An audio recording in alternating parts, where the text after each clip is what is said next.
Llevar la sangre al corazón. Darle... Ahí está. Es perfundir el miocardio, ¿no? ¿Y cuántas arterias coronarias tenemos? Dos. Ahí va, tenemos dos principales, que son las primeras ramas de la aorta, la arteria coronaria izquierda y la derecha, y después a su vez cada una da ramas. Y la coronaria derecha, ¿qué perfunde? ¿Qué sector del corazón perfunde? Posterior. Sí. Y la izquierda, la anterior. Más o menos sí, así. La coronaria derecha irriga principalmente el ventrículo y la aurícula derecha, y la izquierda principalmente, o sea que sería el sector más posterior, y la izquierda principalmente la zona del ventrículo y aurícula izquierda. Y el septum, que la irrigan entre ambas. Y la irrigación de las coronarias, ¿cómo se distribuye? Digamos, ¿van de adentro hacia afuera o de afuera hacia adentro en el miocardio? ¿De afuera hacia adentro? Ahí va, de afuera hacia adentro, o sea, de subepicardio a subendocardio. Les voy a mostrar un esquema de esto porque es importante que les quede claro, porque después, ¿ahí lo ven? Sí, sí. Ahí va. Acá, esto es el ejemplo de una arteria coronaria, esto es el epicardio, y este sector sería el subepicardio, después el miocardio, y esto es el endocardio, con este sector de acá que es el subendocardio, ¿está? Entonces las arterias coronarias penetran de subepicardio y van dando ramas hasta llegar al subendocardio, que es la parte más interna, digamos. Y por ejemplo, si se tapara esta arteria coronaria, ¿qué es peor? ¿Es peor que se tape acá o es peor que se tape acá? Es peor que se tape a nivel superficial, digamos. Ahí va. Porque se va a ver afectada una mayor área de miocardio. ¿Está? Y esto es importante que lo sepan porque después van a ver que para la interpretación del electrocardiograma tiene sus implicaciones el saber cómo es la irrigación. ¿Está? Bueno. Ahora vamos con la presentación de los determinantes del consumo de oxígeno. A ver si lo puedo poner yo, así no les complico. ¿Ahí lo ven? Sí.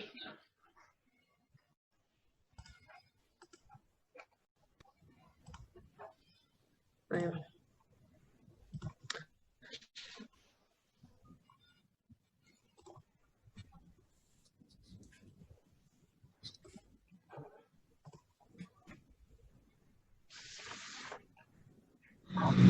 A nosotros nos tocó hablar sobre los determinantes del consumo miocárdico de oxígeno.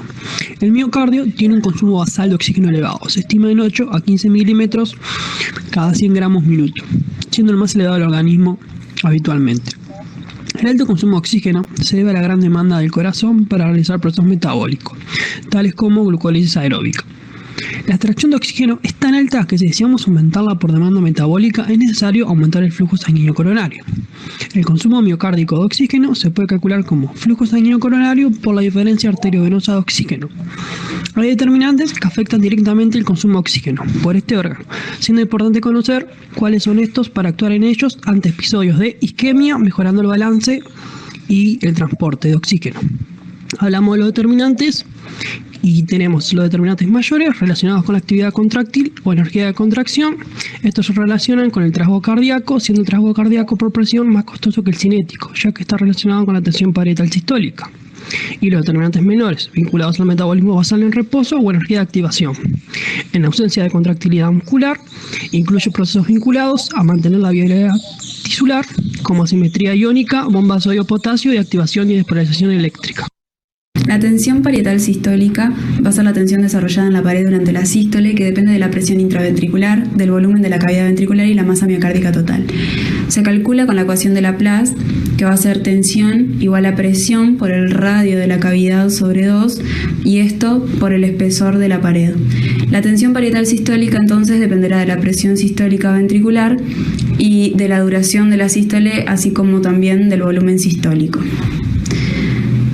Bueno, con respecto a la frecuencia cardíaca, un aumento de la frecuencia cardíaca va a resultar en un aumento del trabajo del corazón y por lo tanto un aumento del consumo de oxígeno, ya que va a haber un mayor número de contracciones por minuto y por lo tanto se generarán más tensiones por unidad de tiempo. Aunque también por la ecuación de Laplace, una disminución de tiempo de llenado diastólico va a reducir el radio de la cavidad y entonces debería reducir la tensión. Por otro lado, la disminución de la frecuencia cardíaca va a disminuir los requerimientos de oxígeno en el miocardio. Con respecto a la contractilidad miocárdica, el estado inotrópico modifica el consumo de oxígeno. Un estímulo inotrópico positivo va a disminuir la tensión parietal, lo que va a disminuir también a su vez el consumo de oxígeno, pero va a aumentar la contractilidad miocárdica, lo que aumenta el consumo de oxígeno por mecanismos que no están aclarados totalmente. Y por esta razón es que calculamos el consumo de oxígeno como el índice presión-trabajo, que va a tomar en cuenta lo que es la presión arterial sistólica, la presión arterial diastólica, el volumen sistólico, la frecuencia cardíaca, el metabolismo basal y el trabajo externo. Bien, ahí está. Entonces, como uno en suma, los determinantes mayores del consumo miocárdico de oxígeno, ¿cuáles son? A ver, alguno que no sea los que presentaron los que hicieron la presentación. La tensión parietal, la frecuencia cardíaca y la contractilidad. Ahí está. ¿Y los determinantes menores? El metabolismo basal. Ahí está. Perfecto. ¿Está? Estuvo muy bien la presentación que hicieron. Y ahora vamos a ver la presentación de los determinantes del flujo sanguíneo coronario y autorregulación.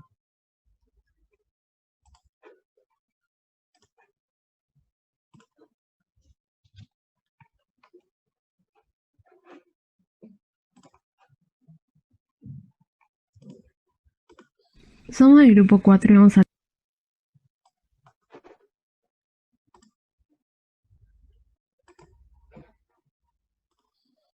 Somos del grupo 4 y vamos a hablar de los determinantes del flujo sanguíneo coronario y su regulación. El flujo sanguíneo coronario corresponde a un 4 a 5% del gasto cardíaco con una altísima tasa de extracción de oxígeno, lo que determina la ausencia de reserva de extracción de la circulación coronaria. Para un aumento del consumo de oxígeno miocárdico y para mantener el metabolismo aeróbico, la única manera de hacerlo es mediante el aumento de flujo. Ello determina que existe una correlación lineal entre el flujo sanguíneo coronario y el consumo miocárdico de oxígeno. Para comprender el control del flujo sanguíneo coronario, se debe analizar la demanda, representada por los determinantes del consumo de oxígeno miocárdico, y por otra parte la oferta, principalmente a través de la modulación del flujo sanguíneo coronario. De acuerdo a la ley de Poiseuille, el flujo es directamente proporcional al gradiente de presión e inversamente proporcional a la resistencia a través del circuito. Uno de los determinantes del flujo sanguíneo coronario es la presión de perfusión coronaria. Corresponde a la diferencia de presión entre las arterias coronarias y la aurícula derecha o ventrículo izquierdo en diástole, siendo la presión diastólica aórtica su principal determinante. En la figura observamos la diferencia de la presión de perfusión entre los tres compartimentos vasculares del sistema arterial coronario en ambos tiempos del ciclo. En condiciones fisiológicas y para el nivel de consumo miocárdico de oxígeno constante, el flujo es relativamente independiente de la presión de perfusión gracias a la autorregulación. El rango de presión de perfusión en el cual en condiciones fisiológicas se logra mantener el flujo constante es de 40 a 130 milímetros de mercurio. Otro de los determinantes del flujo sanguíneo coronario es la resistencia extravascular, la cual varía durante el ciclo cardíaco. En sístole se produce un aumento de la presión intracavitaria que produce un aumento de la resistencia de los vasos, causando vasoconstricción, generando así una disminución del flujo. Se produce una mayor vasoconstricción en la arteria coronaria izquierda que en la arteria coronaria derecha, permitiendo que el flujo en la arteria coronaria derecha sea relativamente constante tanto en diástole como en sístole. En diástole existe una presión, pero de menor magnitud, permitiendo la vasodilatación de las coronarias y así un aumento del flujo. La resistencia intravascular se encuentra determinada por diferentes factores como son el físico o hemodinámicos, dado por la tensión de cizallamiento y respuesta miogénica a la presión transmural, las metabólicas, las neurohumorales y las parácninas. Ahora vamos a hablar un poco de los mecanismos de regulación del flujo sanguíneo coronario. El miocardio, particularmente en el subendocardio izquierdo, que posee un alto consumo de oxígeno, una menor reserva vasodilatadora y una mayor exposición a fuerzas de compresión, depende fundamentalmente de mecanismos de regulación que permitan mantener el flujo sanguíneo coronario dentro de los valores normales. Existen tres mecanismos principales que responden ante distintas situaciones fisiológicas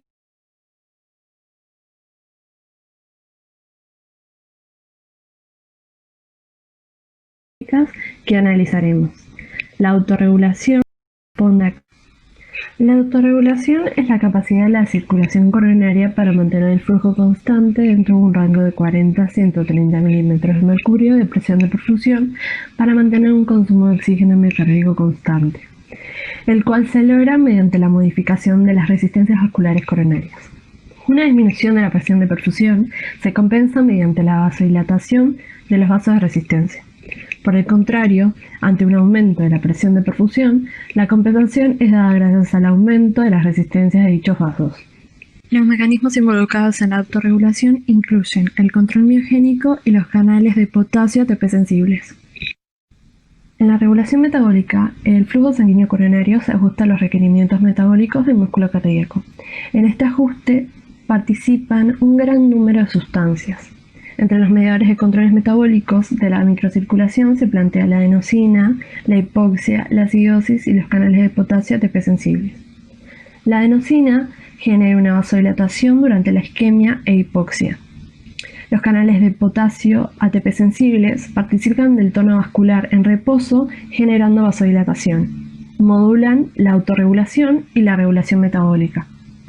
La hipoxia es un importante estímulo vasodilatador. El flujo sanguíneo coronario se incrementa proporcionalmente a la reducción del contenido arterial de oxígeno, sea tanto por hipoxia como por anemia. La acidosis e hipercapnia son potentes estímulos vasodilatadores. En la regulación neurohumoral encontramos factores mediados por endotelio y por el sistema nervioso autónomo. El control por el endotelio está dado por factores vasodilatadores y factores vasoconstrictores. En los vasodilatadores tenemos al óxido nítrico, que es un potente vasodilatador, al factor hiperpolarizante derivado del endotelio, que hiperpolariza el músculo liso vascular y dilata las arterias, y también tenemos a la prostaciclina. En los factores vasoconstrictores tenemos al endotelio 1, que es un potente vasoconstrictor con efecto inotrópico positivo en el músculo cardíaco de acción prolongada. En el control por el sistema nervioso autónomo, la acetilcolina tiene un efecto dual, que en condiciones normales determina una reducción de la resistencia arterial con la consiguiente vasodilatación, y en situaciones patológicas de difusión endotelial como es la aterosclerosis, predomina el efecto vasoconstrictor. En condiciones basales no existe tono simpático significativo, pero cuando se activa la liberación de noradrenalina, que lleva a una vasodilatación mediada por beta-2 en condiciones normales y vasoconstricción mediada por receptores alfa-1 en condiciones patológicas. Existen mediadores parácninos que influyen en el tono coronario en situaciones fisiológicas y patológicas, los cuales son la serotonina, el tromboxano 2, el ADP y la trombina.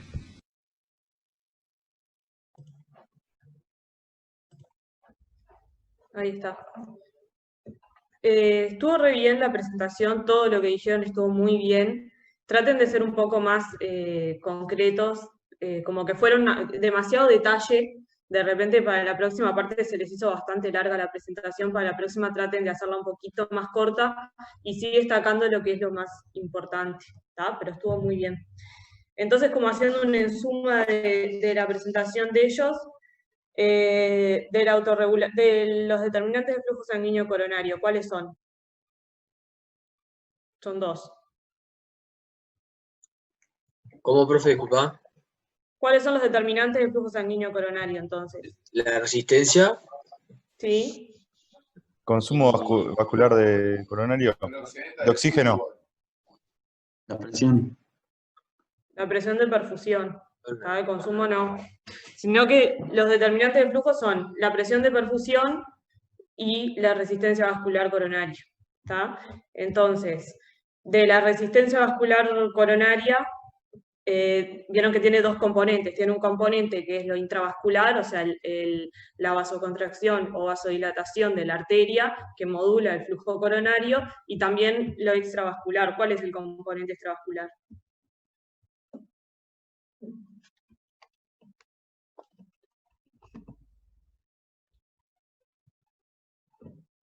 ¿Qué pasa cuando se contrae el corazón? ¿No es la oclusión de los vasos? Ahí está, no hay a veces depende, no hay una oclusión completa, pero sí hay una disminución del calibre, como si fuera una vasoconstricción, pero en lugar de ser generada por el vaso en sí, es generada por la compresión extrínseca en sístole cuando se contrae el miocardio. ¿Tá? Y por eso es que el miocardio se nutre principalmente ¿en qué momento del ciclo? Diástole. Ahí está, en diástole es que se produce la perfusión del miocardio. ¿Tá? Y de la autorregulación, entonces, ¿en qué rango de presión de perfusión coronarias hay autorregulación?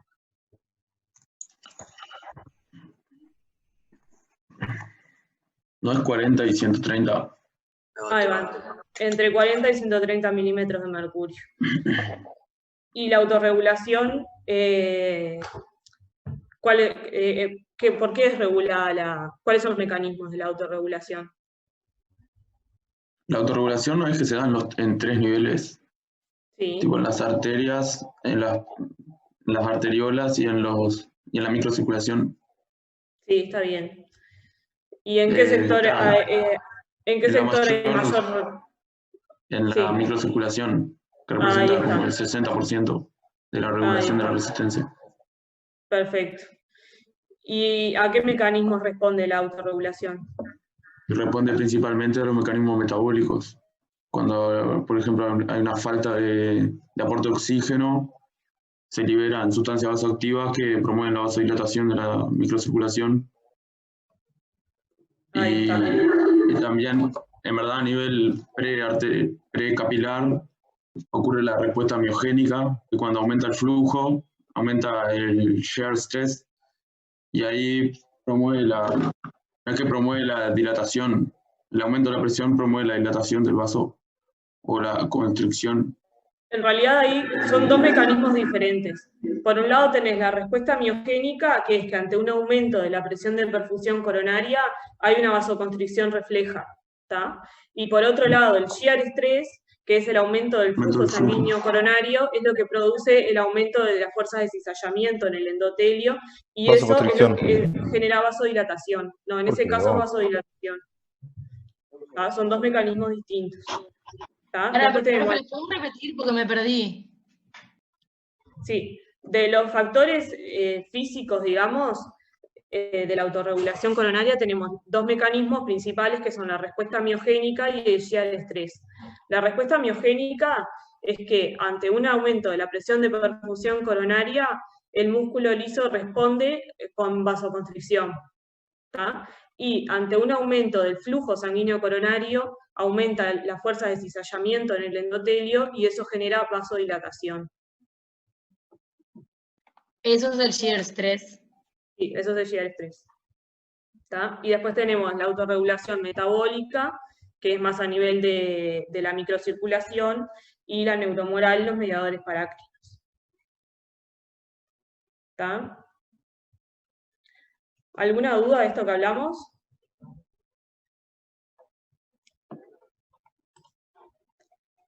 Bueno, vamos con las historias. ¿Quién se anima a leer la primera? Profe, te falta nuestra presentación. Sí, después, cuando hablemos de troponinas, perdón. vamos con las de ustedes, ¿está? No.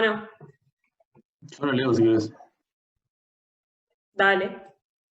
Hombre de 40 años, taxista, antecedentes familiares, padre fallecido por infarto agudo de miocardio a los 50 años. Hermano mayor revascularizado quirúrgicamente a los 45. Antecedentes personales, hipertensión arterial sin control ni tratamiento, fumador intenso, dislipémico. Motivo de consulta, epigastralgia. Enfermedad actual. Mientras manejaba presenta epigastralgia intensa que lo motiva a consultar. Se acompaña de sudoración profusa y mareos. Se traslada a sus propios medios a servicio de emergencia. 6 horas antes presentó dolor con las mismas características al realizar esfuerzo moderado que cede en 20 minutos con el reposo. Al examen. Paciente lúcido, dolorido, un buen estado general, bien hidratado y profundido.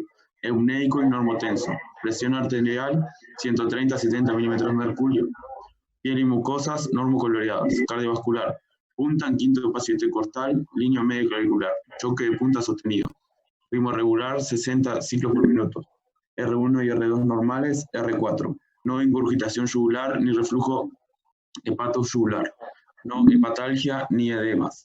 Cerebro pulmonar, no estertor crepitantes. Abdomen blando, depresible e indolor. A ver, seguí. Con planteo de infarto agudo de miocardio, con elevación de CT, se envía a centro de hemodinamia para... ¿Eso cómo se dice eso? Cineangiocoronariografía. Cineangio de urgencia.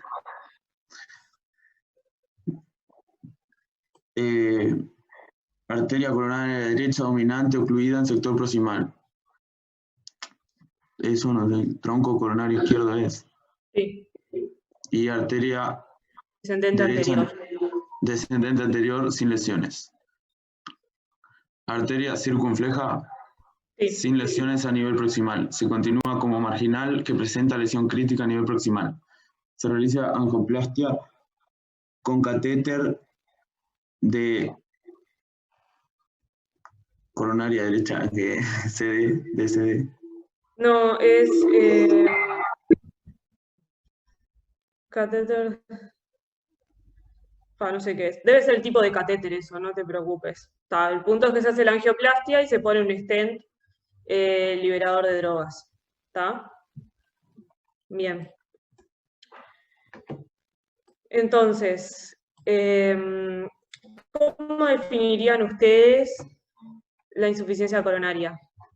¿Qué es?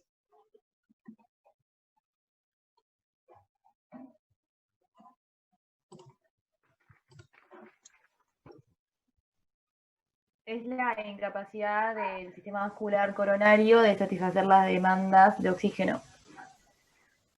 Ahí está. ¿Y cómo se manifiesta eso cuando ocurre esa incapacidad de mantener las demandas, de mantener el balance entre oferta y demanda de oxígeno, de miocardio? ¿Qué pasa? ¿Cómo se manifiesta? Como daño en el Como tejido, isquemia coronaria. capacidad del tejido. Ahí está. ¿Y clínicamente qué va a tener el paciente cuando tiene isquemia? Un Angor. Ahí va. Un Angor. ¿Y qué tipos de Angor conocen? Angor estable, inestable, y el típico y el típico en realidad. El típico y el típico. Ahí está. Entonces, ¿cómo definen? Vamos a empezar por ahí. ¿Cómo definirían ustedes el Angor? Como un dolor precordial quemante. Opresivo. Opresivo. Ahí está. Que se puede irradiar al brazo izquierdo o al cuello. Ahí va. ¿Y en qué condiciones aparece? En esfuerzo o frente al estrés. Ahí va. ¿Y calma? Con nitritos o con reposo. Con nitritos y reposo. Ese es el versito de Angor que de acá al resto de su vida lo van a repetir 8 millones de veces. ¿Tá? Así que apréndanselo bien. Entonces, eso que dijeron ustedes es el Angor típico. Y después tenemos el Angor atípico, que ¿cómo es? Es el que no sé ni con reposo o con nitrito, parece. En realidad es un dolor torácico que no cumple todas las características del Angor típico. ¿Tá? Puede cumplir algunas, pero no todas. ¿Tá? Y entonces, ese dolor de Angor forma parte de un síndrome. ¿Cómo se llama?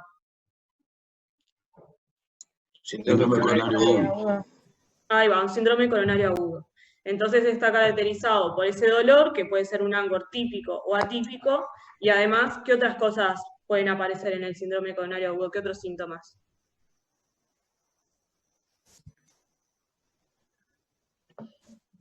Las troponinas elevadas. Pero eso no es un síntoma. Disnea. Disnea, bien. ¿Qué más? Sudoración. Bien, Palpitaciones. bien. Ahí va, que la sudoración que dijeron ahí forma parte de qué síndrome, ¿saben? El vasovagal, ¿no es? Ahí va, sí, una respuesta vasovagal o lo que también llamamos un síndrome neurovegetativo, ¿tá? Que se manifiesta con esa sudoración, taquicardia, polimnea, ¿tá? Temblor distal, todo eso como por estimulación vasovagal, como decías vos. Y entonces en este paciente tenemos un ANGOR típico o atípico. O tenemos un ANGOR, vamos a empezar por ahí.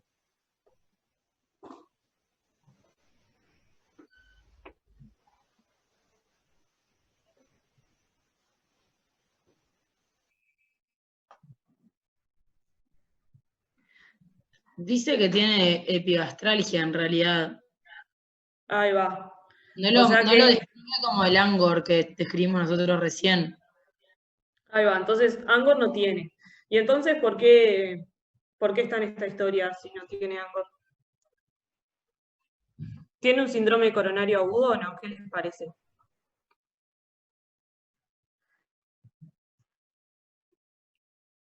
Sí, porque a veces el dolor no siempre se manifiesta en el pecho, a veces se irradia hacia el estómago, no sé por qué, pero... Sí. Y Ahí además, está. viste que dice que tiene sudoración y eso, o sea, tiene el síndrome neurovegetativo del que hablábamos recién. Ahí va. Y ¿Y qué otra cosa les hace pensar? Entonces, tiene el síndrome neurovegetativo, tiene esa epigastralgia que nos hace sospechar que pueda ser un dolor de origen coronario, pero que se manifiesta como una epigastralgia. ¿Y qué otra cosa tiene principalmente que nos hace sospechar que este paciente pueda estar infartando? El antecedente familiar y también que antecedente mismo aparece de en él. aparece en el esfuerzo y cáncer. Ahí va. Ahí va. Tiene varios factores de riesgo cardiovascular, ¿no? Además del antecedente familiar, tiene El unos que hace cuantos. 6 horas tuvo ¿Cuáles son los un factores? dolor que se dio con el reposo y apareció en esfuerzo. Ahí Fuma, está. tiene dislipemia y es hipertenso. Ahí está. ¿Qué más? Además de eso. Profe, ahí habla algo en la historia también del choque de punta que está presente. Eso no habla también de ¿cómo es? De dilatación ventricular. Sí, que se sienta el choque de punta también puede hablar de una leve hipertrofia o está bien. Pero volviendo a los factores de riesgo cardiovascular, entonces dijeron que es un hipertenso, que es tabaquista, que tiene dislipemia, que tiene antecedentes familiares de enfermedad cardiovascular, que tiene un antecedente de la enfermedad actual, de tener un dolor de las mismas características que apareció en el esfuerzo y calmó en el reposo. ¿Qué más tiene? ¿Qué otro factor de riesgo tiene?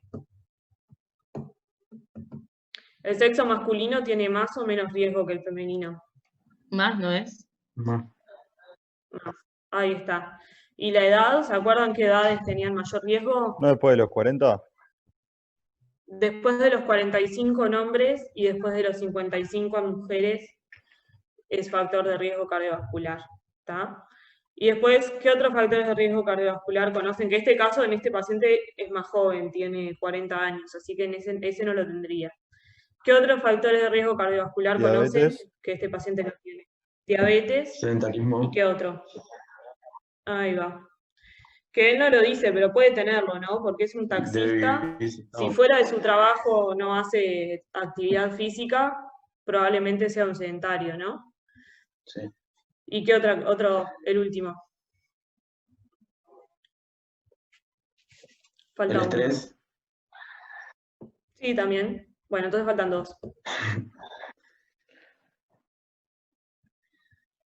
La obesidad, ¿se acuerdan? Obesidad o sobrepeso, que es también un factor de riesgo cardiovascular. Que acá no dice nada de este paciente, si lo tiene o no, pero bueno, en caso de tenerlo también es un factor de riesgo más. ¿Está? Bien. Entonces, en este paciente tenemos esa epigastralgia con síndrome neurovegetativo y estos factores de riesgo cardiovascular, que es lo que nos hace pensar que pueda tener un síndrome coronario agudo. Entonces, ¿qué hacen en este paciente? Con esa sospecha, Si ustedes están en puerta, le llega a este paciente, ¿qué es lo primero que le hacen? Un ¿Un electro. electro? Ah, ahí está, un electro. Vamos a mirar el electro de él.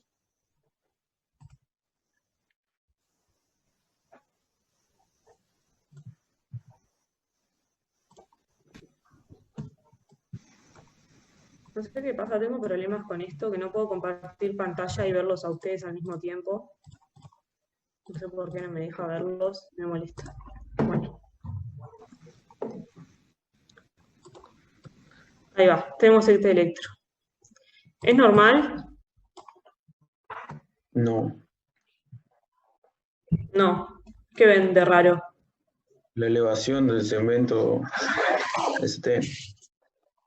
Ahí está. ¿Y qué significa eso? Que no se está repolarizando. Sí, el ¿Qué ventrículo traduce está él? repolarizando bien. Ahí está. Entonces, el segmento ST lo que nos muestra es la repolarización de los ventrículos, ¿verdad? Entonces, si hay alteraciones en el ST, entonces va a haber una alteración en la repolarización, ¿está? ¿Y en qué derivadas tiene el supra-ST? D2, D3, ABF Ujú.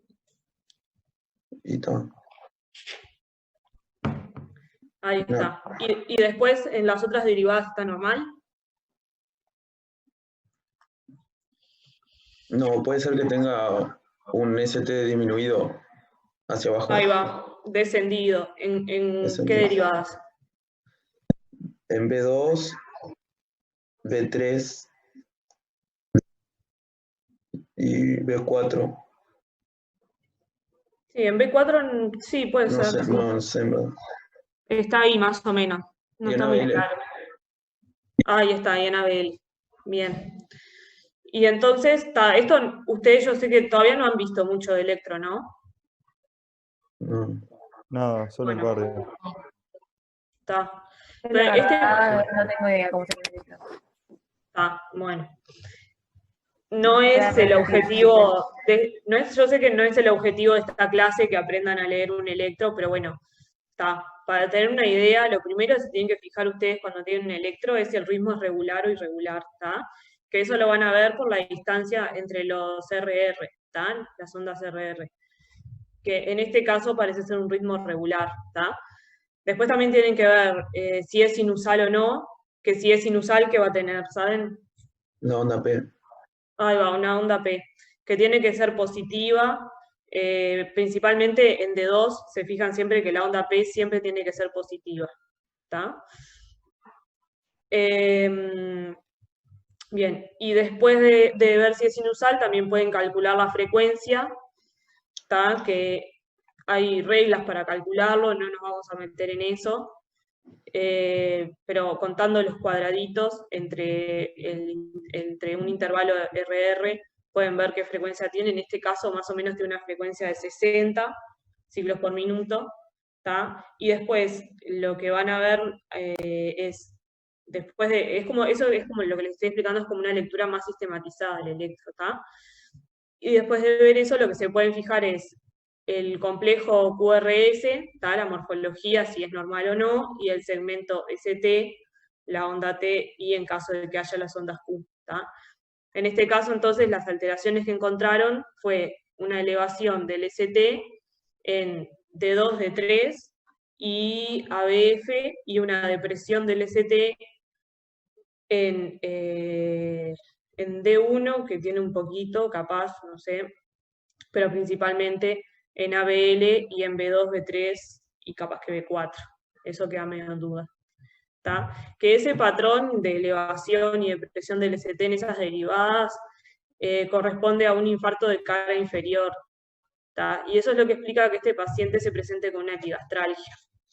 Igual eso no tienen por qué saberlo porque es algo que van a ver el año que viene cuando cursen médica, van a ver bien todos los patrones del electro, ¿tá? Pero para que entiendan el porqué de la epigastralgia en este paciente, es por eso, ¿tá? Y también por la forma de la depresión del ST y la elevación, podemos decir que este paciente tiene elementos de isquemia tanto subepicárdica como subendocárdica, ¿tá? O sea que el vaso tapado va a ser un vaso subepicárdico, ¿tá?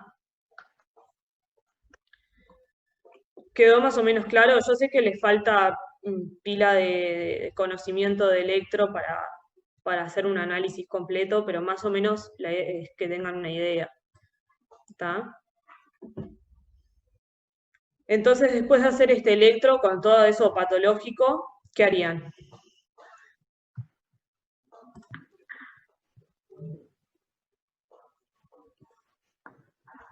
¿Medir las troponinas? Ahí está. ¿Qué son las troponinas?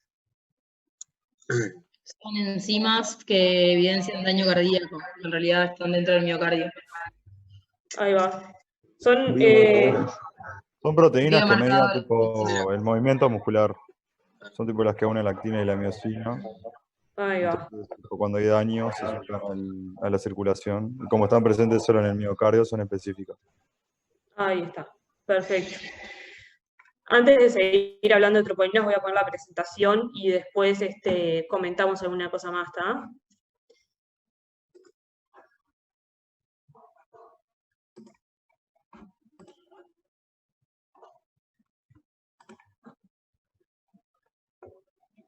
¿Ahí la ven? Sí. Bien. A nuestro grupo le tocó hablar sobre los mecanismos involucrados en la elevación de las troponinas cardíacas. ¿Cómo se produce la injuria miocárdica?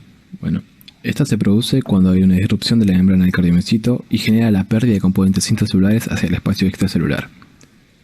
Esto permite detectar la elevación de biomarcadores sensibles y específicos como la troponina y la fracción MB de la creatinquinasa. Las troponinas son proteínas cardíacas reguladoras que controlan la interacción entre la actina y la miosina mediada por el calcio. Existen casi exclusivamente en el músculo cardíaco y se liberan al torrente sanguíneo ante el daño miocárdico, por lo cual son marcadores más específicos. Se considera un valor elevado si los valores de troponinas se encuentran por encima del percentil 99 en la población normal. La dosificación cardíaca de la concentración plasmática seriada de las troponinas es el método preferido para diferenciar un infarto agudo miocardio sin ST de la angina inestable o otras patologías diferentes al síndrome coronario. Si bien la elevación de las troponinas son un elemento de injuria miocárdica, no se conoce bien el mecanismo subyacente. Se plantea que pueden liberarse por distintos mecanismos como son la recuperación normal de las células cardíacas, la apoptosis, la liberación celular de productos de degradación de las troponinas, el aumento de la permeabilidad de la pared celular, la formación y liberación de ampollas membranosas y o la necrosis micocítica. Es importante aclarar que la necrosis miocárdica debido a una isquemia miocárdica se denomina infarto de miocardio. Diagnóstico de infarto agudo de miocardio. El pilar necesario para definir un infarto agudo de miocardio es la elevación de los biomarcadores, preferentemente de las troponinas, por lo menos en un valor por encima del percentil 99 de la población normal, y que se asocie una de las siguientes condiciones: síntomas de isquemia, cambios nuevos o presumibles en el electrocardiograma y una evidencia ecocardiográfica, angiográfica o por autopsia. Con el diagnóstico del infarto agudo de miocardio existen dos sistemas de detección de troponinas, uno que es clásico y el otro de troponinas ultrasensibles. Con el sistema de detección clásico, la troponina se puede elevar de 2 a 3 horas iniciado el infarto en el 80% de los pacientes y de manera significativa a las 4 horas, y el porcentaje es de 100% a las 6 horas, por lo tanto todos los pacientes van a tener las troponinas elevadas. Con los sistemas de detección de troponinas ultrasensibles se disminuye el tiempo de elevación de las troponinas en 1 a 2 horas, por lo tanto el diagnóstico. Un infarto intramural eleva la concentración de troponinas por encima de 30 a 100 veces su valor de corte para el infarto, a diferencia del marcador CKMB, que es alrededor de 5 veces. La magnitud de la elevación de las troponinas es directamente proporcional a la magnitud del infarto. Se debe tener en cuenta que no toda elevación de troponinas es secundaria a isquemia. Las troponinas son órgano específica, pero no enfermedad específica. Un aumento de ellas indica daño en el miocardio o necrosis, pero no necesariamente indica isquemia o infarto. Existen otras entidades que pueden elevar el nivel de troponinas.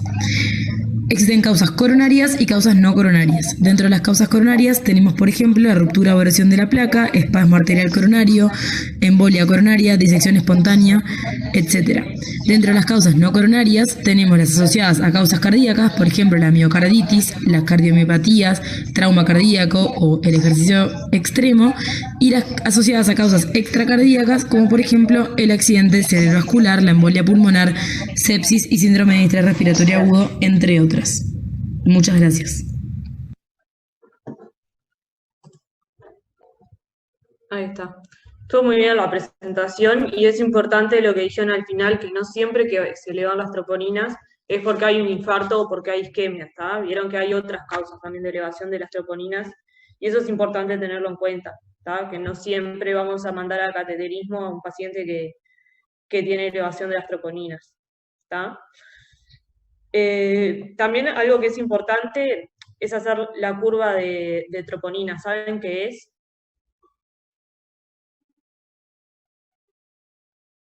Puede ser que sea tipo la evolución, tipo la Ahí va. medida seriada.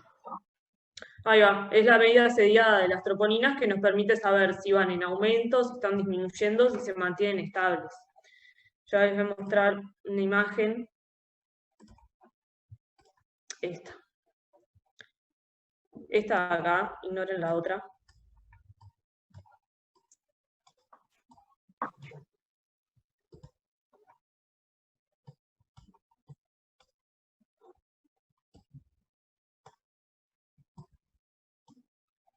Ahí va, esta.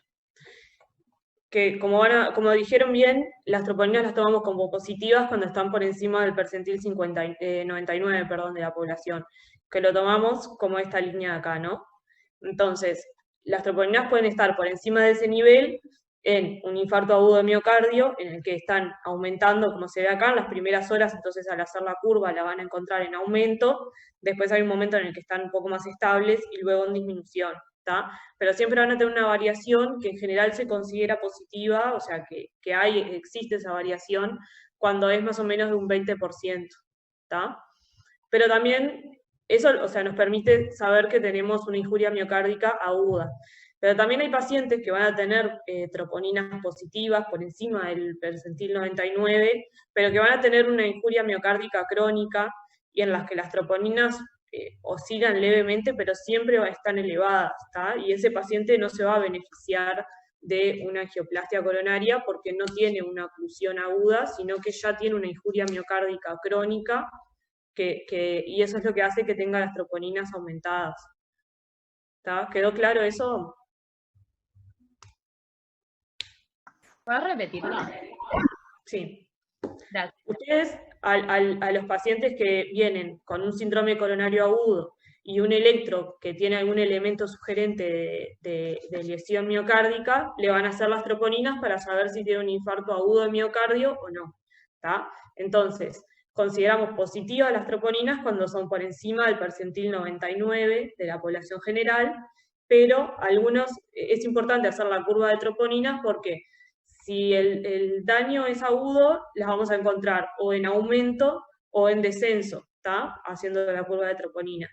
Pero cuando hay una injuria miocárdica crónica, estos pacientes van a tener niveles estables de troponina siempre aumentadas, o sea, les va a dar positivo, pero porque es una alteración crónica que tienen los pacientes, o sea, una injuria crónica que va a hacer que mantengan siempre las troponinas elevadas, ¿tá? Entonces, a los que tienen un infarto agudo de miocardio, se van a beneficiar de hacer una angioplastia y destapar el vaso que está ocluido, ¿tá?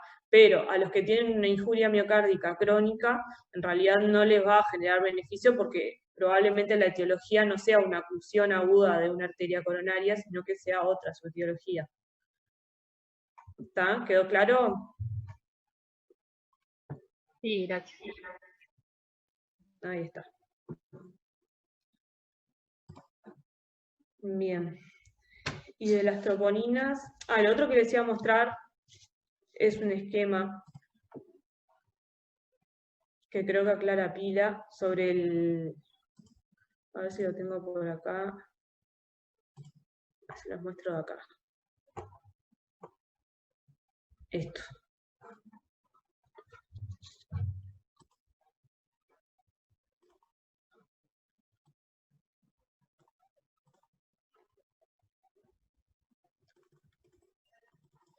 Cuando viene un paciente con un síndrome coronario agudo, entonces ustedes lo primero que van a hacer es el electro, ¿tá? Que les puede dar con elevación del ST o sin elevación del ST, o les puede dar normal, ¿tá?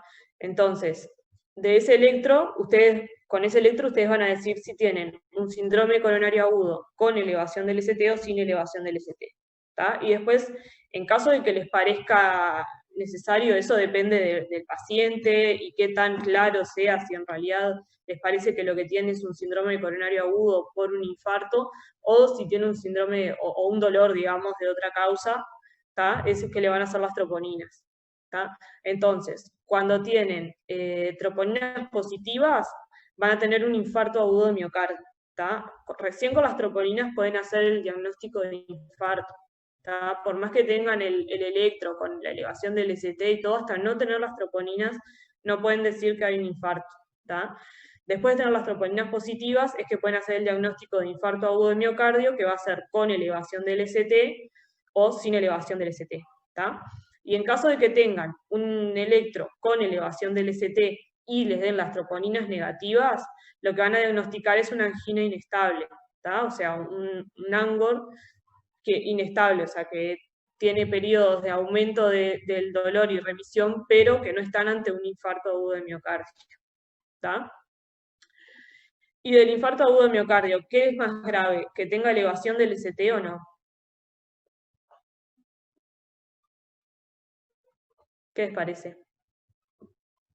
No es que la elevación del ST como que se debe a la isquemia o la necrosis del tejido subepicárdico, la elevación. Sí, ahí está. La elevación del ST traduce la necrosis subepicárdica, o sea, la necrosis de una gran área de tejido, ¿tá? Entonces es más grave siempre cuando tienen elevación del ST que cuando no, ¿tá? Entonces, volviendo a este paciente, le hicieron en electro, tenía elevación del ST, y le hacen las, no dice, pero, ¿dice troponinas? No. Perdón, Giselle, ¿qué dijiste? Que con elevación de ST es peor. Sí, con elevación del ST es más grave porque traduce isquemia subepicárdica. Ok. ¿Está? Entonces, en este paciente no dice nada si le hicieron troponinas, pero bueno, se supone que se las hicieron. Le hacen troponinas y les da positivo. ¿Qué van a hacer con ese paciente? ¿Cuál es el siguiente paso? Nitritos. Eso se lo vas a hacer para calmar el dolor inicialmente, porque ¿qué generan los nitritos? Vasodilatación y alivio del dolor. Ahí va, genera un poco de vasodilatación y aumenta un poquito la perfusión, ¿tá? En algunos casos, no en todos.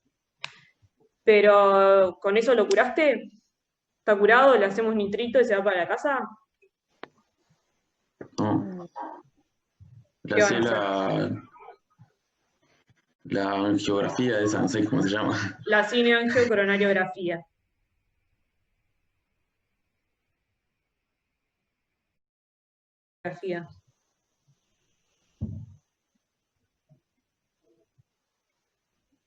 No es que le ponen un marcador radiológico y le hacen como un estudio imageneológico así.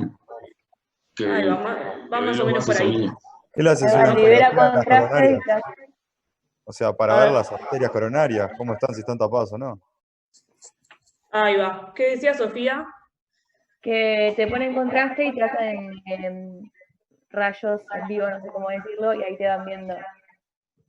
Ahí está. Perfecto, es eso.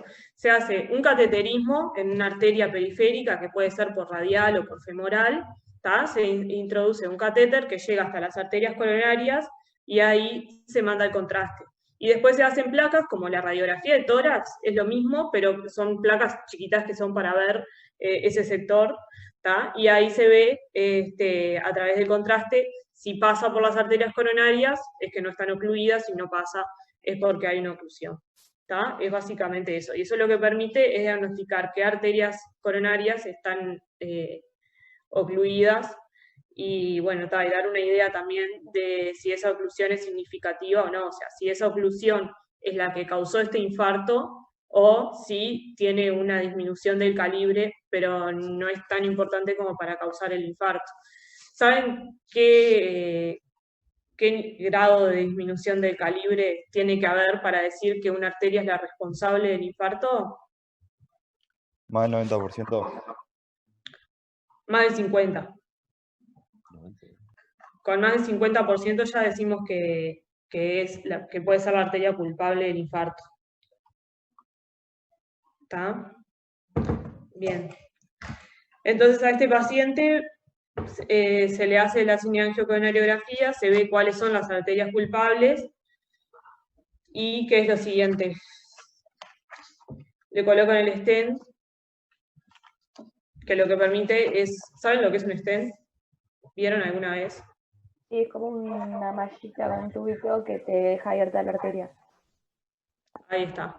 Porque la cineangio, con ese catéter que se introdujo para pasar el contraste, luego se entra hasta la arteria culpable y ahí se insufla un balón que dilata la arteria liberando la oclusión, ¿tá? Pero para mantener esa dilatación en el tiempo es que se pone un stent que es como una mallita que mantiene abierta la arteria para que no se vuelva a ocluir. ¿Tá? Y en este paciente, después de que ustedes le sacaron las troponinas, hicieron el electro y todo, para hacerle la cineangio, ¿qué hacen con él? ¿Se la coordinan para mañana? ¿Se la hacen urgente? ¿Qué harían? ¿Qué urgencia tiene la cineangio? Urgente. Lo antes que se pueda hacer, se tiene que hacer o no. Ahí está, perfecto, lo más rápido Giselle, posible. Sí. por las dudas seguí grabando. No sé si está grabando la clase o no te diste cuenta. Ah, no me di cuenta. Bueno, después lo corto. Gracias por avisarme. Ahí va. Después lo corto para subirles al Edmo. Bien. ¿Qué estábamos? De la urgencia de la... De la urgencia. ¿Por qué se le vas a hacer lo más rápido posible? Y porque tenés que revitalizar el flujo sanguíneo al corazón. Tiene que Ahí volver a está. llegar ese flujo. Además, por las consecuencias de que un infarto agudo de miocardio es que haya un área con isquemia, que empiece con necrosis y que después el daño es irreversible, creo que después de los 20 minutos. Ahí está. ¿Se acuerdan que habíamos hablado algo de eso en la clase de inflamación, no? Que tenemos el área de necrosis y el área de penumbra isquémica. Y lo que nosotros queremos salvar principalmente es el área de penumbra isquémica, donde las células están muriendo por apoptosis, pero cuanto antes podamos restablecer el flujo sanguíneo, entonces vamos a las células que pueda ser reversible la muerte, poder revertirlo para salvarlas. ¿Tá? Una frase que se dice siempre es el tiempo es miocardio. ¿Tá? Cuanto más tiempo pasa, más miocardio perdemos. ¿Tá? Entonces, cuanto antes se pueda hacer la cineangio, mejor. ¿Tá? Más en este paciente que con una elevación del ST vimos que es de mayor gravedad. ¿Tá? Así que nos vamos a apurar lo más posible. ¿Tá? A ver de las preguntas de la historia si me falta algo. De la primera pregunta, analiza el mecanismo de insuficiencia coronaria que presenta en este paciente y en base al analizado qué tipo de IAM presenta. ¿Qué mecanismo entonces de insuficiencia coronaria tiene él? Por obstrucción. Por obstrucción. Ahí va, por una obstrucción. ¿Cómo se da la obstrucción? ¿Qué pasa? Si vieron el video que le subí al modo, lo tienen clarísimo. Por la placa de ateroma, ¿no es? Ahí va, ¿qué pasa con la placa? Ocluye la luz del vaso, entonces no deja que pase el flujo. Ahí está. Va por ahí. En realidad la placa de ateroma, lo que pasa, lo que genera el síndrome coronario agudo, es que esa placa se rompe, ¿tá? Entonces genera una respuesta del organismo formando un trombo, y ese trombo es el que ocluye la arteria. No es la placa en sí, sino que es la ruptura de la placa lo que genera un trombo intracoronario, y eso es lo que genera la oclusión y el síndrome coronario agudo. ¿Tá? Entonces, en este caso, como mecanismo de insuficiencia coronaria, ¿qué dirían? ¿Que es un aumento de la demanda o una disminución del aporte? Disminución del aporte. Ahí está, perfecto. Una pregunta, ¿Conocen? Cecilia. Sí. En el libro ahí hablaba de la estenosis, que no sé, que aumentaba más del 70% o más del 80%, ya puede producir una injuria. ¿Pero eso por lo que vos dijiste, de que se rompe la placa o porque limita el flujo? Puede ser, o sea, en realidad la limitación del flujo no da un síndrome coronario agudo, sino que te da más en crónico un Angor estable que a medida que se va obstruyendo más el vaso va empeorando ese dolor, ¿tá? Que el Angor, no sé si saben que se clasifica en grados, ahí va, que puede ser desde el Angor que aparece a grandes esfuerzos hasta el Angor que aparece a mínimos esfuerzos. ¿Tá? Entonces, a medida que progresa el tiempo con la obstrucción coronaria crónica progresiva, el Angor se va haciendo cada vez a menores esfuerzos. ¿Tá? Y sí, en algún momento se puede romper la placa y generar el síndrome coronario agudo. ¿Tá?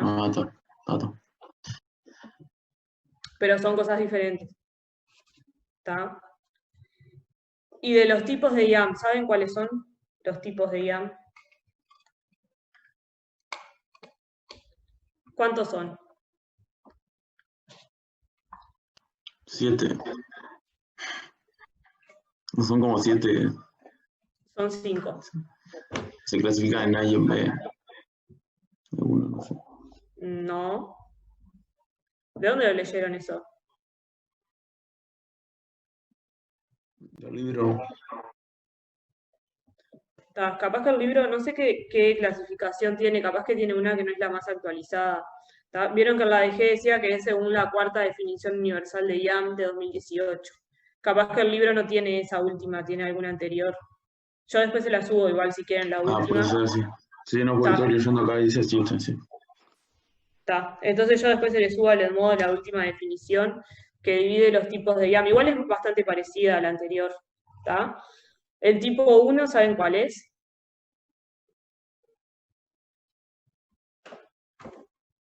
No, yo no. ¿Qué? ¿No se escuchó? Yo no tengo idea. No, yo tampoco te decía que no sabía. Ah, bueno, está. El tipo 1 es el causado por la enfermedad aterotrombótica coronaria, aterotromboembólica coronaria, ¿tá? Que es esto que explicamos. Se rompe la placa, se erosiona, se rompe, libera un trombo y este es el que ocluye la arteria coronaria. ¿Tá? Entonces el caso de este paciente sería un IAM tipo 1. ¿Tá? Después tenemos el IAM tipo 2, que este es un poco más complejo de entender, pero es un desbalance entre la oferta y la demanda de oxígeno que se produce en un paciente que tiene una reserva vasodilatadora coronaria disminuida en un contexto de una enfermedad o una alteración sistémica que lo causa. ¿Tá? Por ejemplo, les doy un ejemplo. Me perdí, me recontra perdí. Sí, yo sé que es complicado, el tipo 2, el infarto tipo 2 es complicado de entender. Por ejemplo, un paciente que tiene una estenosis coronaria con un Angor estable, crónico, ¿tá? Que no se rompe ninguna placa, sino que tiene esa estenosis ahí estable, y, por ejemplo, un día tiene una neumonía, entonces tiene una insuficiencia respiratoria y tiene hipoxia, ¿tá? Entonces, esa hipoxia le genera un IAM tipo 2. ¿Por qué? Porque disminuyó la oferta de oxígeno, ¿tá? Y como este paciente ya tenía una obstrucción, esa disminución de la oferta de oxígeno por otra causa que no tiene nada que ver con lo cardíaco, fue lo que le generó el IAM tipo 2. ¿Entendieron más o menos? Por anemia también puede ser, ¿no? También puede ser por anemia. Por ejemplo, el mismo paciente que tiene una obstrucción crónica, un día se cae de la moto, se golpea, tiene una rotura esplénica y empieza a sangrar, ¿tá? De una hemorragia interna. Entonces, esa anemia le va a generar un IAM tipo 2. ¿Por qué? Porque tiene una disminución también de la oferta de oxígeno en arterias coronarias que ya tenían una reserva vasodilatadora disminuida por esa obstrucción crónica. ¿tá? O sea, el tipo 2 siempre lo va a tener un paciente que ya tiene un terreno comprometido cardíaco. Claro, Como base. ahí está. Siempre son Sobreagrega una causa que no es de la esfera cardíaca. Ahí va, ahí está, es eso. En general, por no decir siempre, porque vieron que en la medicina nunca se dice siempre ni nunca se dice nunca, porque esa siempre es la opción falsa, pero la mayoría de las veces estos pacientes van a ser pacientes que tienen una alteración previa, ¿tá? Una disminución previa de la reserva vasodilatadora. Y ahí pueden tener alguna alteración, como puede ser, como dijimos, la anemia, hipoxia, también, por ejemplo, por un aumento de las demandas, en el ejemplo de un paciente que de repente tenga por algún motivo una taquicardia, y si tiene obstrucción del flujo sanguíneo coronario, esa taquicardia le va a aumentar las demandas y no va a poder satisfacerlas porque no tiene una buena reserva vasodilatadora. ¿Más o menos quedó claro? Sí, bárbaro. Ah. Después tenemos el tipo 3, 4 y 5, que estos tres, o sea, los que van a ver ustedes van a ser el tipo 1 y 2. Después el tipo 3 va a ser el paciente que se sospecha que tuvo un infarto agudo de miocardio, pero falleció antes de que se puedan constatar las troponinas, y entonces no pudimos hacer el diagnóstico. Ese es el tipo 3. El tipo 4 es la injuria miocárdica secundaria a un procedimiento intracoronario. Por ejemplo, una injuria generada por una cineangiocoronariografía, una lesión de las arterias en ese procedimiento. Y después el tipo 5 es una injuria miocárdica, pero asociada a una cirugía de revascularización. O sea, en la cirugía sucede algún incidente que genera esa lesión de las arterias, y eso es lo que generaría el DIAN tipo 5. Sí, sí. ¿Qué sería lo de la cirugía de revascularización? ¿Qué hacen? La cirugía de revascularización se hace cuando un paciente tiene demasiada cantidad de lesiones o lesiones muy extensas en las arterias coronarias que no se pueden solucionar con la colocación de stent por cineangiocoronariografía. Entonces, en ese caso, eso lo valoran los cirujanos cardíacos. Esos pacientes que tienen demasiadas lesiones o lesiones muy severas, como no se pueden llenar de stents por dentro de las coronarias, entonces esos van a cirugía de revascularización. Y lo que se hace es hacer un puente entre la aorta, o sea, se toma generalmente arteria mamaria interna, o también un pedazo de vena safena, y con eso se hace un puente entre la aorta y un sector de arteria coronaria más distal que no esté lesionado, y eso permite generar un flujo sanguíneo secundario para perfundir esa zona. Eso es la cirugía de revascularización. Si en una cirugía de esa surge un incidente con una lesión de la arteria coronaria, eso es lo que genera el DIAN tipo 5. Tanto del 3 al 5, se los cuento como para que lo sepan, pero lo que ustedes van a ver van a ser el 1 y el 2. En la puerta, en la clínica, lo que van a ver es DIAN tipo 1, tipo 2. Bueno, de este paciente, ¿qué más nos falta? El electro ya lo vimos. El tratamiento. ¿Qué le van a hacer? Ya dijimos, ¿no?, que la reperfusión urgente. Cuanto antes vamos a tratar de abrir ese vaso y que vuelva a llegar sangre a ese miocardio. ¿Qué más van a hacer? Y poner un tratamiento para la hipertensión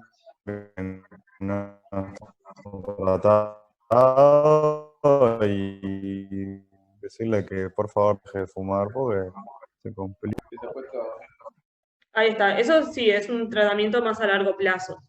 Pero ahora, en agudo, ¿qué le vamos a hacer? ¿Analgésico puede ser? Sí, ¿qué analgésico le harías? No sé, no se me ocurre. Los nitritos. Bueno, los nitritos se hacen, sí, para mientras esperamos la reperfusión, generar ahí me acordé, era morfina, ¿no? O algo de eso, opiáceos. Sí, se hace morfina, Pero bueno, vamos por partes. Los nitritos para generar alguna vasodilatación que pueda mejorar un poco el flujo sanguíneo mientras se espera la reperfusión por la cineangio, y también va a calmar un poco el dolor, ¿tá? Después, la morfina, que calma el dolor y también disminuye el estímulo simpático, ¿tá? Entonces, si el paciente está taquicárdico, va a disminuir un poco esa taquicardia, entonces eso va a generar que disminuya la demanda de oxígeno y entonces haya menor desbalance entre oferta y demanda, ¿tá? Después, ¿qué más van a hacer?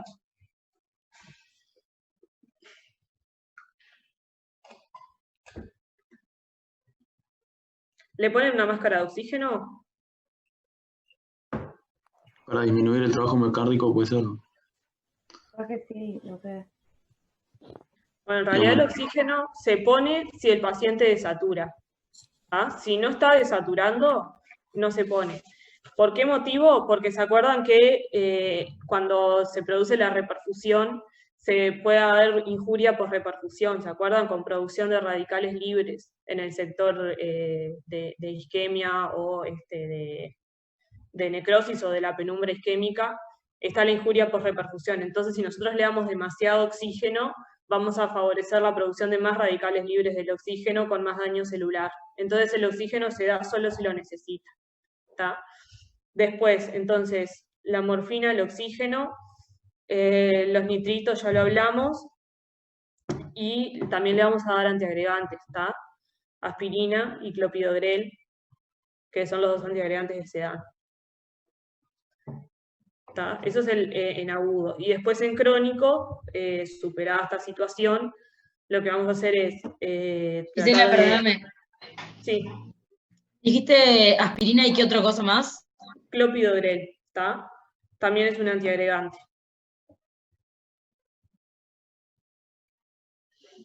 Después, a largo plazo, lo que vamos a hacer con este paciente es tratar los factores de riesgo cardiovascular, ¿no?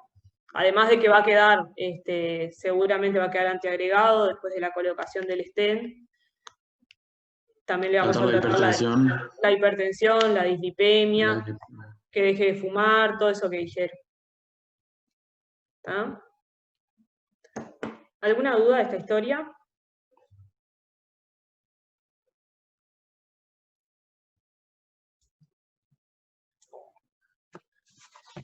Bueno. Historia 2. ¿Quién lee?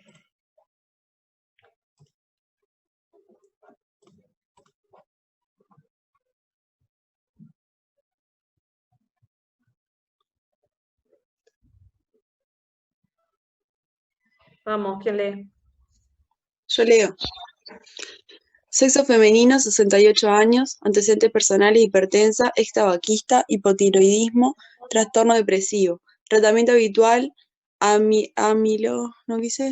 amlodipina, telmisartán, T4. Enfermedad actual, presenta episodio de dolor torácico opresivo intenso, acompañado de palpitaciones e irradiado a miembro superior izquierdo, en reposo. Se realiza electrocardiograma que muestra fibrilación auricular con una frecuencia ventricular promedio de 130 ciclos por minuto. Al examen físico, paciente lúcida, euneica, pirética, presión 120/60, piel y mucosas normocoloreadas, bien hidratada y perfundida, cardiovascular, ritmo regular de 100 ciclos por minuto, asincrónico, con periferia.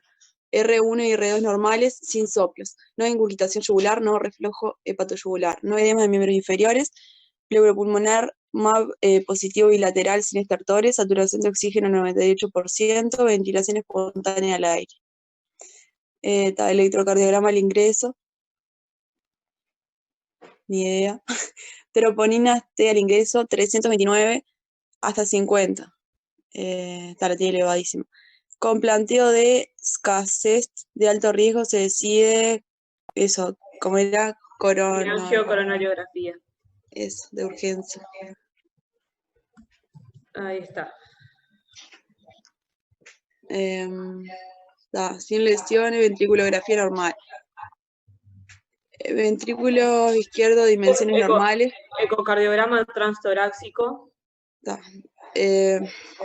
Ventrículo izquierdo de dimensiones normales, FEBI 60%.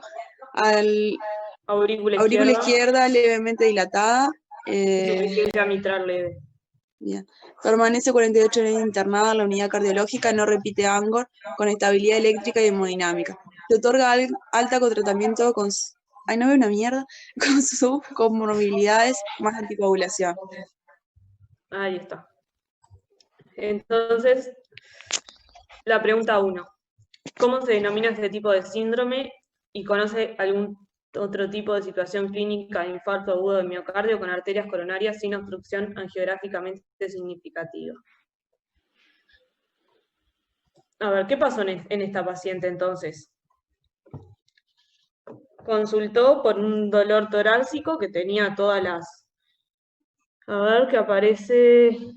Bueno, apareció en reposo, es lo único que tiene, pero después parece ser un Angor bastante típico, ¿no? Lo único que en lugar de aparecer al esfuerzo, apareció el reposo. Entonces tiene ese dolor torácico, le hacen el electro. ¿Qué alteraciones tiene el electro? Esperen que vuelva a compartir.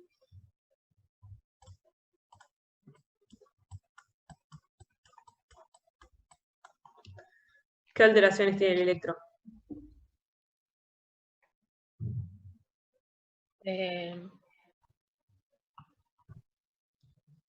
Algo ya dice la historia ahí del electro. Está sincrónico, o sea, no tiene la misma distancia entre los diferentes complejos. Ahí va, entonces tiene un ritmo irregular. Ahí está. ¿Y tiene onda P? No. No tiene onda P. Entonces, un ritmo irregular sin onda P es lo que les permite decir que esta paciente tiene una fibrilación auricular. ¿Saben qué es la fibrilación auricular?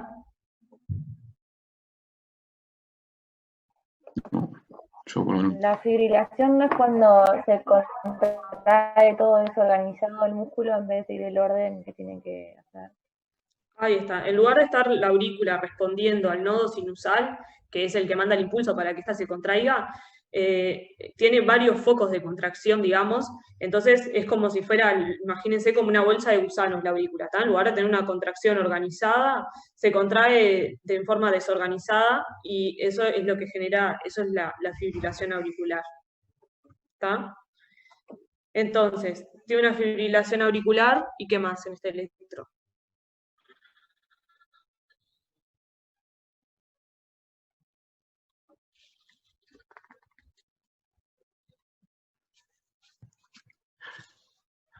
El segmento ST, ¿cómo está?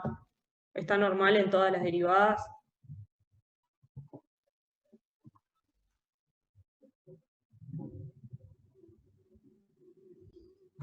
A ver, este ST de acá, ¿está normal?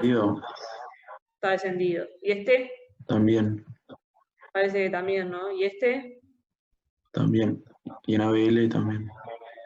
Ahí va, en ABL también. Y después en D1 parece que también está un poco descendido, ¿no? Entonces está la depresión del ST es un elemento de isquemia subendocárdica, ¿tá? O sea que, a diferencia del otro paciente que habíamos visto que tenía isquemia subepicárdica, en este caso la isquemia es en subendocardia. ¿Tá? ¿Y qué más? Bueno, del electro no hay mucho más para comentar. Y después le hacen las troponinas y dan positivas, ¿no? Entonces, ¿qué plantean en esta paciente? Es el síndrome coronario agudo sin elevación de ST. Ahí va, sin elevación del ST. Entonces va a la cineangiocoronariografía. Pero cuando le hacen la cineangio, se encuentran con que no hay ninguna lesión en las arterias coronarias. Y tiene una ventriculografía normal, o sea, todo normal. Entonces, ¿qué puede estar pasando? ¿Qué puede estar pasando? Que sea una disfunción de la microcirculación, puede ser. Puede ser. ¿Saben cómo se llama cuando tenemos un paciente con un síndrome coronario agudo, con o sin elevación del ST, que le hacemos las troponinas y dan positivas, y cuando van a la cineangio no tienen lesiones? ¿Cómo se llama eso?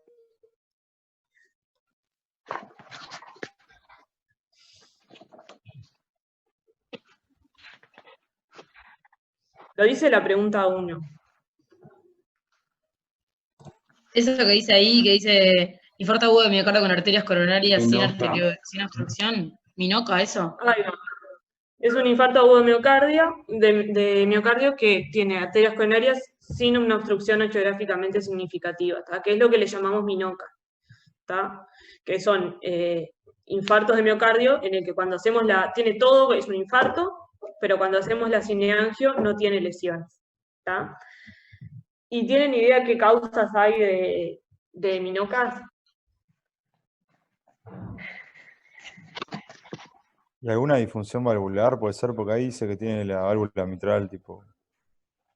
No, en realidad no es causado por la disfunción valvular. Probablemente la disfunción valvular la puede tener por una alteración, por ejemplo, por hipertrofia, pueden tenerlo, que los hipertensos, a lo que el ventrículo está sometido a una mayor poscarga, entonces se hipertrofia el miocardio y esa hipertrofia del miocardio genera más dilatación, digamos, en el ventrículo, produciendo la insuficiencia mitral y también puede producir eso la FA.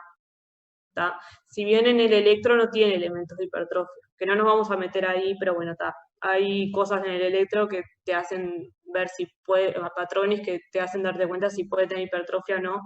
En este caso no lo tiene, pero bueno, podría ser que igual la tenga, aunque sea una hipertrofia leve.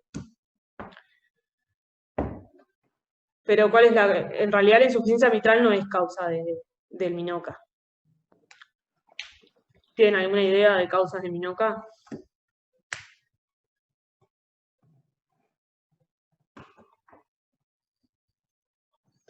Bueno, los minoca podemos dividirlos en causas de macrovasculares, o sea, de las arterias coronarias epicárdicas y microvasculares, ¿tá? Entonces, de lo macrovascular puede ser que haya una disrupción de placa, igual que en el paciente de la historia 1, ¿tá?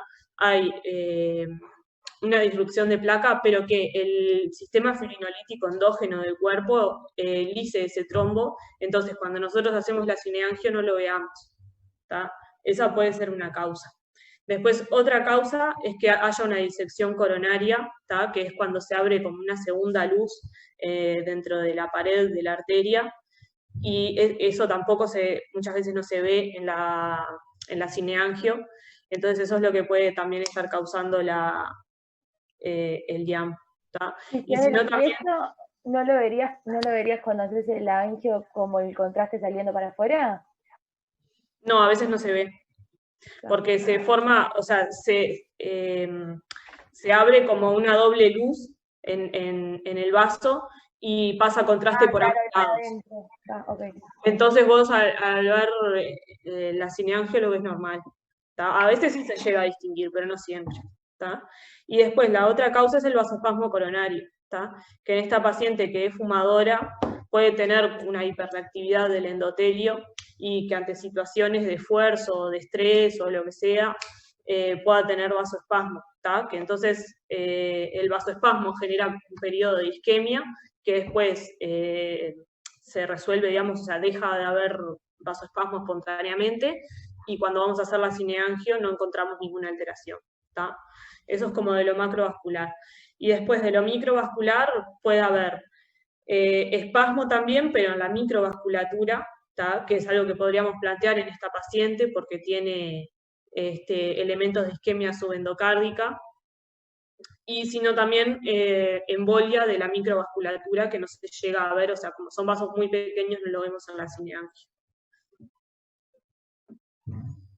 ¿Cómo fue que dijiste el último, perdón? Que puede tener vasoespasmo de la microvasculatura, o también puede tener embolia, pero de la microvasculatura que no se llega a ver en la cineangio, ¿tá? O sea, trombos que están ocluyendo las arterias, pero a nivel de los capilares, entonces no lo llegamos a ver. ¿Tá? Además, esta paciente, eso como pueden ser elementos en ella de disminución de la oferta, ¿tá? Y además ella puede tener aumentadas las demandas, ¿por qué? ¿Qué elementos tiene esta paciente que pueda tener aumentadas las demandas? Taquicardia. Ahí va, está taquicárdica.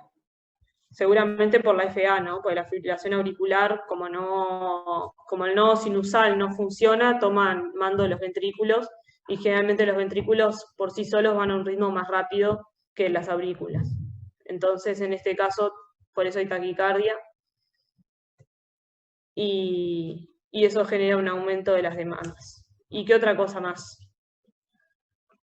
Que lo hablamos recién, que por ser hipertensa, ¿qué puede tener? Una hipertrofia del ventrículo izquierdo. Ahí va, y que la hipertrofia también, al tener más masa muscular, también tenga aumento de las demandas. ¿Está? Y entonces, ¿qué tipo de IAM tiene esta paciente? ¿O dos no sería? Ahí está, es un tipo 2. Porque en realidad no tenemos un trombo que esté ocluyendo la arteria coronaria y bueno, y tenemos esa taquicardia que puede ser que por ese aumento de las demandas esté generando el desbalance. También tenemos la probabilidad, que eso no lo sabemos, de que tenga vasoespasmo. ¿Está? Entonces estamos ante un IAM tipo 2. ¿Y cuál es más grave, el IAM tipo 1 o el tipo 2? ¿Cuál tendría peor pronóstico? ¿Qué les parece? El tipo 2. ¿Por qué? No es el tipo 1, porque en realidad el tipo 2 como que capaz que es más reversible. El espasmo no lo podés tipo revertir con los nitritos nomás y listo. O sea, el tipo... Se podría revertir, pero en realidad saben que el que tiene mejor pronóstico es el tipo 1. ¿Por qué? Porque el tipo 1 se hace la cineangio o en caso de necesitar una cirugía de revascularización, se libera la obstrucción y después se mantiene el tratamiento de este paciente a largo plazo, hay protocolos estandarizados, entonces tienen mejor pronóstico. Que en el tipo 2, como vieron, muchas veces no hay una causa muy clara, no se lleva un diagnóstico claro, Porque muchas veces nos quedamos... como que el otro hace la revascularización, o como dijiste vos recién, y como que destapás la arteria. Pero nosotros, que no tenés muy claro por qué es, no sabes el tratamiento que tenés que hacer, es más específico. Ahí está, en el tipo 2 es eso. A veces no nos queda muy clara la causa. Se puede seguir distintos caminos para ver si tiene vasoespasmo. Se puede hacer un test de provocación de vasoespasmo poniendo acetilcolina a las arterias y ver si lo tiene. Pero en realidad, a largo plazo, para disminuir el vasoespasmo, no hay mucha cosa para hacer. Y no hay tratamiento tan estandarizado, no hay protocolos tan claros a seguir, sino que se ve más o menos según la causa en este paciente, según la causa de IAM que pueda tener, se hace algún tratamiento ahí, pero no hay ninguna guía que haga algún tratamiento estandarizado. Entonces eso hace que a largo plazo tengan mayor mortalidad estos pacientes. ¿Está? ¿Alguna duda? ¿Te animas a repetirme, perdón, el tipo 1 que era que no estaba escuchando? ¿Cómo es el tipo de IAM tipo 1? Sí, eso. El tipo 1 es en el que hay una obstrucción por una disrupción de placas, ¿está? O sea, la placa de ateroma se rompe y genera un trombo que ocluye la arteria coronaria. Y eso es el tipo 1, que es el típico, el clásico infarto.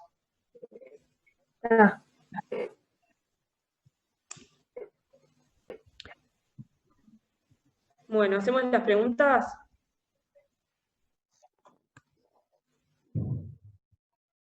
Dale.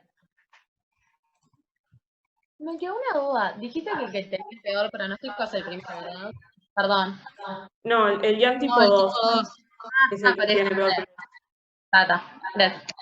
Porque como muchas veces no se llega a saber la etiología, puede ser multifactorial, entonces muchas veces no se trata adecuadamente y son los que tienen a largo plazo mayor mortalidad. Ahí va.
Si son re difíciles, o soy yo.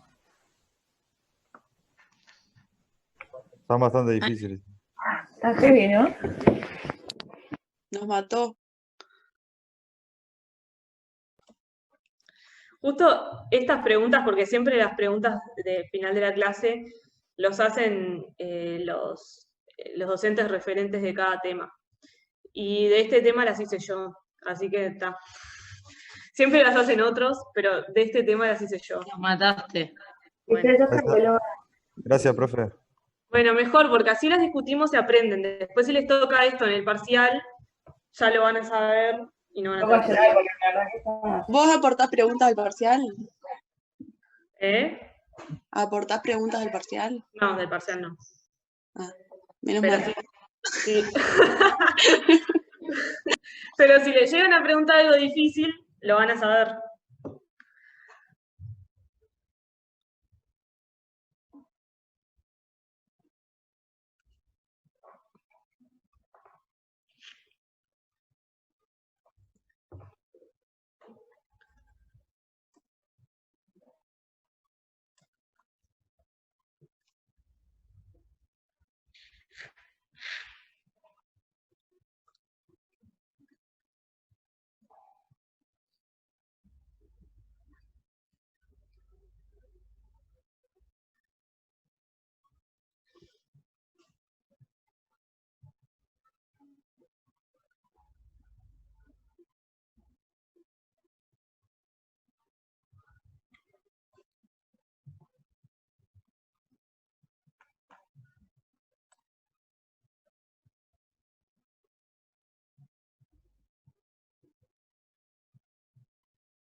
Bueno, vayan votando los que faltan, así ya discutimos las respuestas.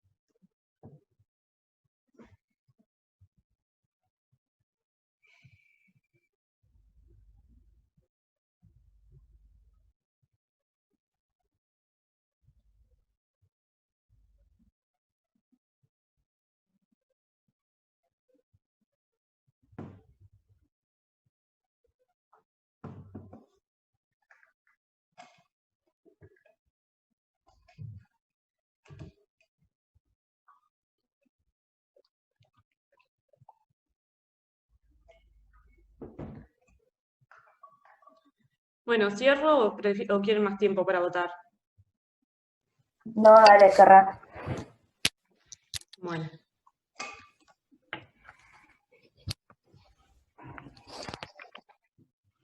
Ahí va. De la primera pregunta, entonces, sobre los MINOCA. A. Se presentan como un síndrome coronario agudo sin elevación de biomarcadores de injuria miocárdica. Eso no está mal. ¿Por qué? Porque se elevan las troponinas. Ahí está, se elevan las troponinas. Lo que no hay alteraciones en la cineangiocoronariografía, ¿está? Pero sí van a tener elevación de troponinas y sí pueden tener cambios en el electro. ¿Está? B. Se producen como consecuencia de una disminución en la resistencia vascular coronaria. Si disminuye la resistencia, entonces la presión de perfusión aumenta o disminuye. Aumenta. Así que eso nunca podría dar un infarto. Aparte de es un bolazo. C. También se conocen como IAM tipo 1. No, son tipo 2. Ahí va, los MINOCA siempre son un tipo 2. Que no todos los IAM tipo 2 son un MINOCA. ¿Está? Pero sí los MINOCA son un tipo 2. Y D. El tromboembolismo pulmonar es uno de los diagnósticos diferenciales de MINOCA. ¿Por qué? Esa es la verdadera. ¿Por qué motivo?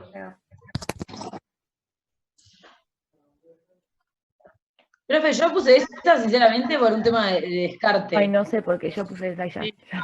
Por lo Dijimos que menos podía marcaron la que estaba bien, encontrar porque está descartando. realizado, no aparece en la angio. A ver, que se cortó, no entendí mucho.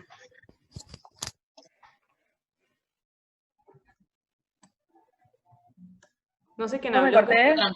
Sí, se escuchó cortado, no entendí lo que dijiste. Ay, no sé qué dije, ya. Este es el wifi.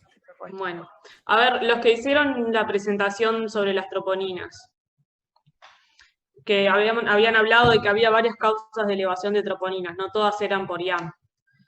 Una de las causas de elevación de troponinas es el tromboembolismo pulmonar, como una causa no cardíaca. ¿Tá? Entonces, es verdad.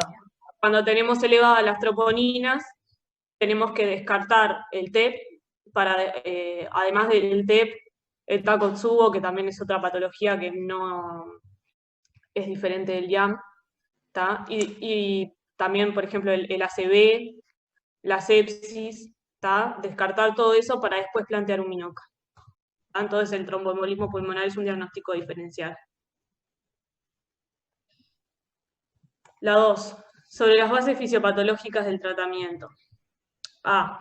Luego de tener el diagnóstico de IAM, se debe esperar a completar la valoración paraclínica del paciente para luego reperfundir el vaso ocluido. No, hoy no. O sea, si es de urgencia, no esperaba la troponina. Después ver. O sea, después de hacer cuando tenemos el síndrome coronario agudo, le hicimos el electro y tenemos troponinas positivas, con eso diagnosticamos el IAM. Después que tenemos el diagnóstico del IAM, no esperamos el resultado del hemograma o la función renal o lo que sea.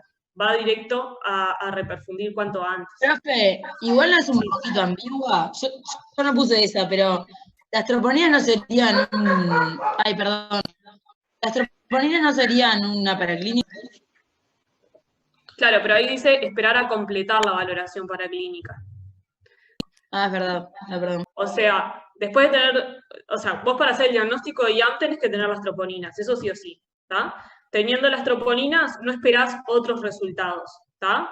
Con las troponinas, hiciste el diagnóstico, va a reperfusión. ¿Tá? La B. La administración de oxígeno al 100% mejora la injuria por reperfusión. Esa dijimos que no, ¿verdad? Creo que nadie la votó, a nadie se le ocurrió que eso podía ser positivo, que podía ser verdadero, digo. C. Los nitritos sublinguales producen vasodilatación que permite aumentar el flujo sanguíneo coronario, mejorando el desbalance de oferta-demanda de oxígeno a nivel miocárdico. Esa era la correcta. Y D. Está contraindicada la administración de ácido acetilsalicílico, ya que aumenta el riesgo de sangrado. ¿Se da o no se da el ácido acetilsalicílico? Sí, le da como que dar un anticoagulante, o sea, algo que licúe más la sangre. Ahí va, le damos un antiagregante, el ácido acetilsalicílico. Antiagregante, perdón. Se usa como tratamiento, no está contraindicado. 3. Sobre la fisiopatología de la insuficiencia coronaria. A. La isquemia miocárdica por aumento de las demandas se produce generalmente en pacientes con flujo de reserva coronario disminuido. Esa es la verdadera, la mayoría lo votó bien esta. Están empatadas vos ahí. Está empatada con la última. Bueno, está. No lo había visto. Bueno, en realidad es esa la verdadera. Ok. Que habíamos hablado, que siempre cuando hay un aumento de las demandas, el paciente con arterias coronarias sanas tiene un margen de aumento del flujo de reserva coronario, entonces puede aumentar la oferta de oxígeno. ¿Tá? ¿Y por qué? Una pregunta. El miocardio hibernado, ¿no? Va a seguir con las otras. Sí, dale, si querés seguimos y después... igual la B casi nadie la votó. El subendocardio es el sector con mayor reserva vasodilatadora, por lo que es menos susceptible a la isquemia. No, al contrario. Porque recuerden que llegan los vasos más terminales al subendocardio, entonces tienen menor reserva vasodilatadora. Es mayor en el subepicardio, porque tiene vasos más proximales que lo perfunden. La C, la estenosis coronaria por placas de ateroma produce una disminución de la resistencia vascular de las mismas. No, al contrario. Al tener placas de ateroma, la luz coronaria es más pequeña, entonces aumenta la resistencia al flujo. La D, la hipertrofia ventricular es un mecanismo adaptativo que disminuye la demanda de oxígeno del miocardio. No, al contrario, la hipertrofia va a aumentar la demanda. Y la E, el miocardio hibernado, es la disminución transitoria de la función contráctil luego de un periodo de isquemia. A ver, ¿qué ibas a decir de eso, Francisco? Que no sería una disminución transitoria, porque después se recupera parte. Sí. ¿No? Pero tenemos... No sé si transitoria hace, porque es un tiempo largo, capaz por eso, no sé. No, en realidad tenemos dos conceptos, que es el miocardio atontado y el miocardio hibernado. En el caso de la isquemia aguda, lo que se produce es el fenómeno de miocardio atontado, que es la disminución transitoria de la función contráctil luego de un periodo de isquemia. El miocardio hibernado es la disminución a largo plazo en crónico del consumo miocárdico de oxígeno ante una disminución del aporte. Por ejemplo, el paciente que tiene una obstrucción coronaria en crónico, yo qué sé, por ejemplo, una obstrucción coronaria del 40%, tiene disminuida la oferta de oxígeno a ese miocardio, entonces, como mecanismo adaptativo, los miocitos disminuyen el consumo de oxígeno y por ende, para disminuir, a la consecuencia de esa disminución del consumo de oxígeno, tienen una menor contractilidad. Entonces, eso es lo que llamamos miocardio hibernado. Yo me he confundido con el otro. Escucharte porque el perrito del vecino no para de ladrar. Y no te entendí la diferencia entre... No, en serio, es insoportable. Entre uno y el otro. O sea, el hibernado, la disminución a largo plazo y crónico, ¿de qué? Del consumo de oxígeno del miocardio. Porque hay una disminución del flujo sanguíneo coronario, por ejemplo, por una obstrucción por placas de ateroma, entonces disminuye el flujo sanguíneo a largo plazo, lo que produce un Angor estable, que va, a medida que aumenta esa obstrucción coronaria, el Angor va haciéndose cada vez a menores esfuerzos, y el miocardio, los miocitos, con mecanismo adaptativo, disminuyen su consumo de oxígeno. Entonces eso va a disminuir la contractilidad y va a generar el fenómeno de miocardio hibernado a largo plazo. Y en cambio, el miocardio atontado es la disminución transitoria de la función de la contractilidad del miocito por una isquemia aguda, que el miocardio atontado es reversible, después que se reperfunde el vaso, digamos, o sea, se reperfunde, vuelve a tener un flujo sanguíneo coronario y entonces, si bien queda por un periodo la disminución de la función contráctil, después eso se revierte y vuelve a tener una contractilidad normal. El miocardio atontado. ¿Quedó clara la diferencia entre atontado y hibernado?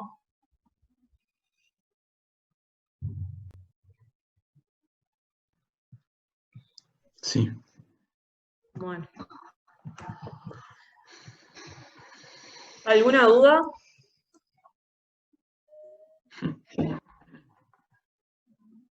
Con el parcial, ¿cómo van? ¿Empezaron a estudiar? Más o menos. Bueno, vieron que están en el modo abierto el espacio de dudas, ¿está? Vayan, pregunten. ¿Puede ser que en algunas clases haya como que nos tengan que aceptar un permiso para irnos? Sí, no sé por qué a veces el coso me pide autorización a mí, o sea, como que yo los acepte. Ahí va. No sé por qué, yo trato de, o sea, hay como una opción de Porque que no... ayer me puse... Porque ayer intenté agregarme a varias que me faltaban y en algunas no pude, por eso. Sí, yo a medida que los veo los voy aceptando. No sé por qué, a veces los deja entrar solos y a veces me pide que yo los acepte. Ni idea. Pero bueno, yo siempre trato de aceptarlos cuando veo, ¿está? Y entren al de dudas y cualquier cosa preguntan, ¿está? No sé si hay algún tema que les genere mucha duda, que quieren que les deje alguna historia, algún ejercicio. Todo, profe, no, mentira. ¿Este No, tema si entra para el parcial? No. Sí, este es el último. Pero en los temarios... No, apareció como que no. ¿Qué les dijeron? El último era... Yo, por lo que nos subieron a Eva ahí. ¿Qué era cuál? Te pido, por favor. Sacame este tema. Yo tengo entendido que este iba, igual averiguo bien y les digo. Dale. Pero tengo entendido que iba hasta este y que después los siguientes no. Está, yo averiguo bien y les digo por las dudas. Capaz soy yo que me confundí, no sé.